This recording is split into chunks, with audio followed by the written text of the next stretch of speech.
Hello everyone, this is Chrism and I'd like to invite you to another conversation about your Kundalini awakening experiences.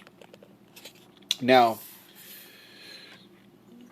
this may seem obvious to some of you, and it is a basic teaching, but it's still a difficult teaching for people to understand.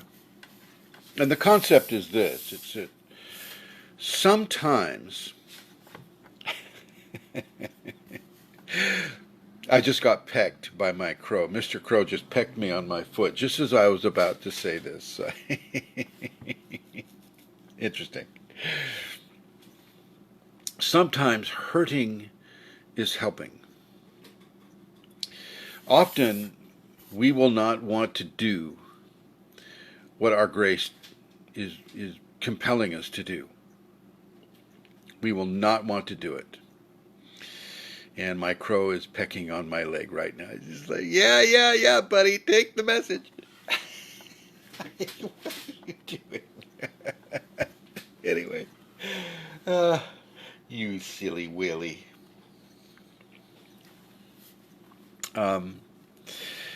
Sometimes we will resist tremendously levels of correction that our Kundalini wants us to make, because our ego does not want to make it. Pardon the phone here. There we go. Everybody gets to know. There we go. So, robocalls, we get a lot of those. Anyway, so the ego will not want to make that correction or to do that practice or to participate in the way that your Kundalini grace wants you to. And so certain levels of pain is often used as a way to help the person come into a greater alignment with what the Kundalini consciousness wants that person to do.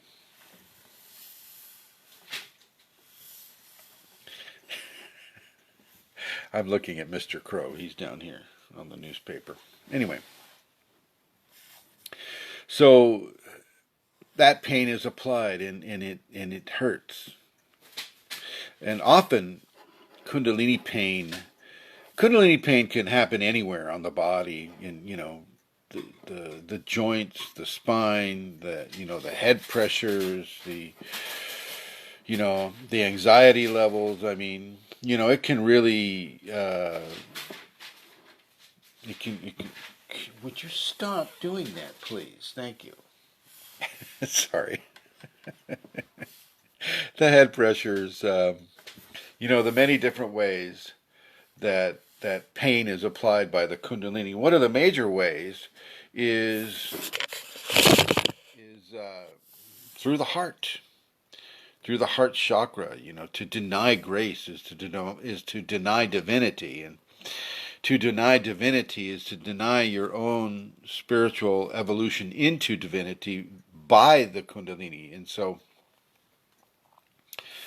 that gives, the grace will give you a level of pain and sadness. It's a mixture of both, and then she'll back that up with levels of bliss. So you'll have bliss supported pain and sadness, and so it becomes very painful and very sad at the same time. And so this is just something to understand about it. We tend to really attach strongly to our egotistical desires. So we get at the beginning we're saying, I just like to do Reiki, and I just like to do twin flames, and it's always kind of an exterior to interior type of position that the ego will take, and that the Kundalini will push to remediate or to correct. And the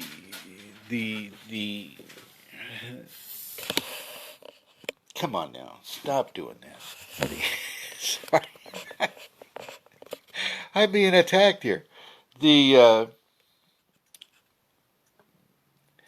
that line of action, the where the Kundalini wants you to do a certain thing and your ego wants to do another certain thing, uh, it can be a very thorny issue, so to speak, and it's something that you really want to look at. Where are your attachments to your ego, and which is more important to have, attachments to your grace or attachments to the ego?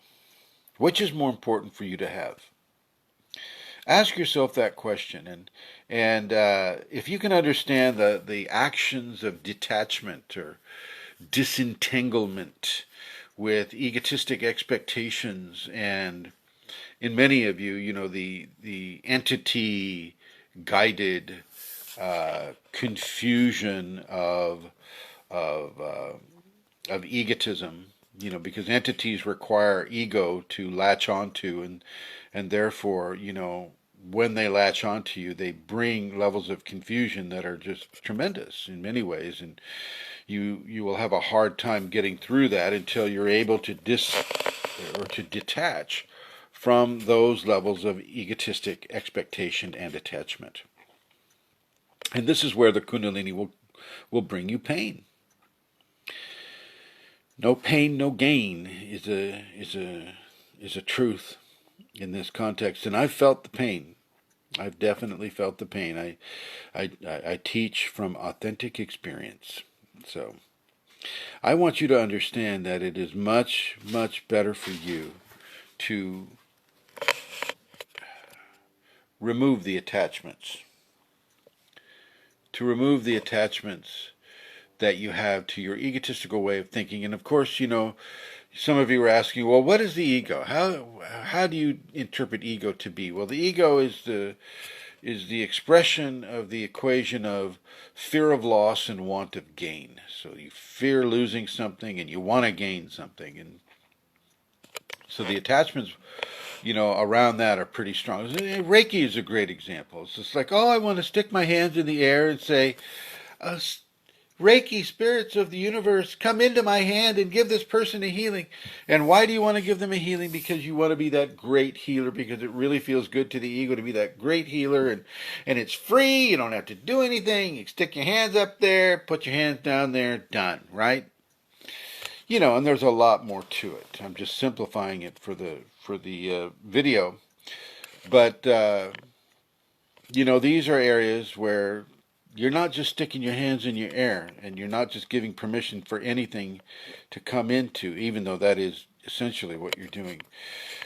You're opening yourself up to entity contact and bringing entity and negative, corrupting, corrosive entities to come into your body and then to be transferred to somebody who's sick, who really doesn't need that right now.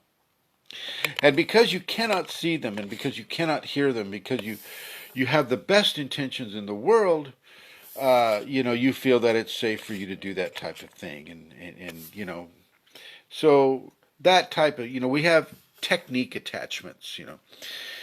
Reiki is a technique, and we have heart-based attachments like twin flames or twin hearts or twin souls, or these types of people that just want to come into their romance and the feeling of love so badly that they create an equation in order to validate that interest that they have in each other, which I think is fine. But I mean, just call it what it is. Don't try to make it some sort of a cosmological event.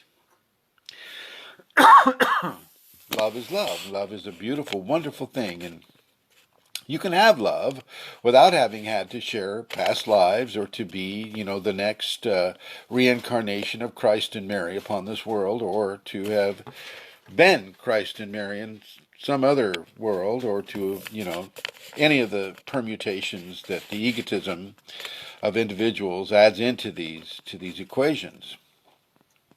Period. You can just fall in love and just be happy with that.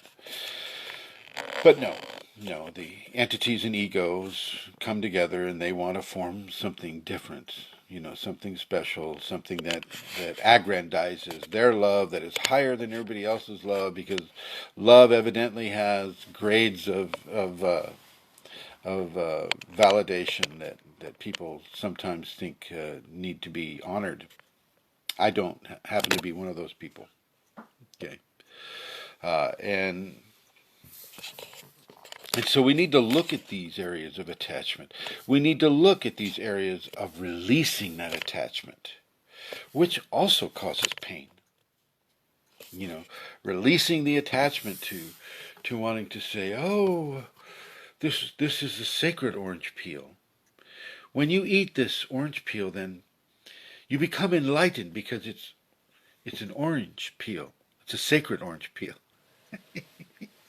We need to create some distance from the idea that we require something outside of ourselves in order to receive enlightenment or in order to activate the Kundalini. It's all here, folks. It's all inside you. It's not the sacred orange peel.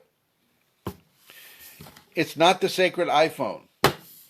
It's not the sacred watch. And it's not the sacred person. Now, it could be this guy.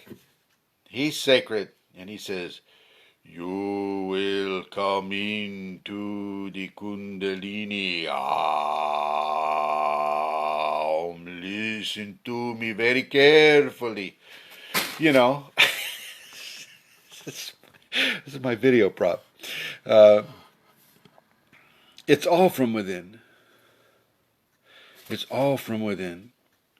And there is no technique, there is no expression, there is no outside to inside type of transfiguration, I guess might be a word, I don't know. It's from within you. Even when I give Shaktipat, I'm Shaktipating you from within you. I'm, going into you. And the grace reaches into you and she gives you that activation. She lights you up. Okay? So please understand that when I say there's no pain, no gain, that type of thing, there is truth to that. And it's not a malicious truth. It's not something that says, ha, ha, ha, I'm going to give you pain. But the ego will indeed give you levels of pain, like a crow pecking at your ankle. Levels of pain that oh jeez that require you to respond. Okay, so let's just use Mr. Crow as an example. Mr. Crow is sitting there at my feet, and he kind of likes to sit on the ground. Okay, so he's on his newspapers, and he likes the newspapers. And I like that he likes the newspapers. But he doesn't feel that I'm paying enough attention to him. And so he pecks me in order to get my attention. And for me to reach my hand down there as I'm doing, and he likes to open his beak, and we play little attention games that way. It's the same with the Kundalini. You have to pay attention to what she wants you to do. And if you don't pay attention to what she wants you to do, she's going to peck you. So there's just kind of a reiteration of the teaching, okay, that I'm living at this moment. Thank you, Mr. Crow. This is the teachings of Mr. Crow. That's what we'll call this episode. The teachings of Mr. Crow and the Kundalini. So anyway, thank you for watching, and I might be making another video today, so thanks for watching.